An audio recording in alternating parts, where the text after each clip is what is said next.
Christ est ressuscité. Il est vraiment ressuscité. Alléluia. Voilà, c'est la joie qui nous anime. Nous venons de célébrer cette messe du jour de Pâques. Les cloches viennent de sonner à toute volée hier soir et ce midi pour annoncer cette grande nouvelle. Christ est ressuscité. La joie qui emplit nos cœurs. Les chrétiens du monde entier l'ont célébré hier soir, pour la plupart dans leur maison. Ce matin, nous avons, dans la communion de prière, aussi célébré avec vous aussi cette Eucharistie. Nous voulons entrer dans cette joie de Pâques, même si le confinement dure. Personne ne peut empêcher cette joie d'entrer dans nos cœurs, dans nos maisons, dans nos familles. Nous allons prolonger cette joie de Pâques durant toute la semaine, mais durant tout le temps pascal, les 50 jours de Pâques jusqu'à la Pentecôte.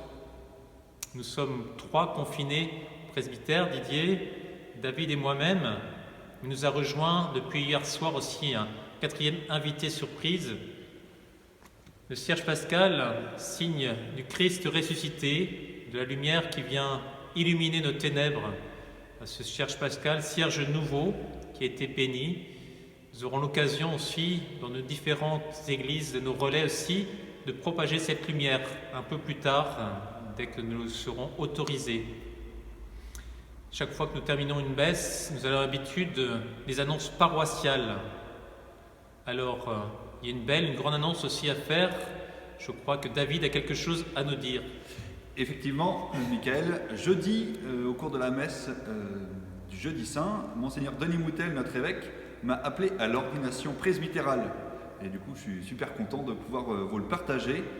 Et je compte sur vos prières et puis j'espère être le prêtre que le peuple chrétien du diocèse des Côtes-d'Armor a besoin.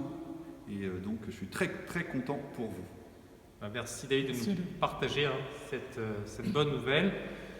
Moment venu aussi, la date sera communiquée. Voilà, nous sommes impatients de le savoir. Nous pouvons déjà prier pour David et prier aussi pour tous les séminaristes de notre diocèse qui se trouvent pour certains confinés au séminaire, mais qui vivent dans la joie aussi cette fête de Pâques. Je vous le disais en commençant, ce temps pascal qui s'ouvre sera l'occasion pour nous de nous mettre à l'écoute du livre des Actes des Apôtres. La résurrection du Christ ouvre ce temps aussi où l'Église va grandir, va se propager. Et je vous inviterai, après ce temps du carême, à continuer les bonnes habitudes que vous avez prises en vous mettant à l'écoute de la parole de Dieu. Et reprenez vos Nouveaux Testaments et ouvrez simplement le livre des Actes des Apôtres, jour après jour, durant ce temps pascal. Découvrez, redécouvrez comment les premières communautés chrétiennes se sont assemblées, ont vécu et ont annoncé la bonne nouvelle de Jésus-Christ. À chacun, chacune, à toutes vos familles, nous souhaitons une joyeuse fête de Pâques, d'Assoret et au Christ. Et Virionette d'Assoret et au. Alléluia. Bonne fête à chacun.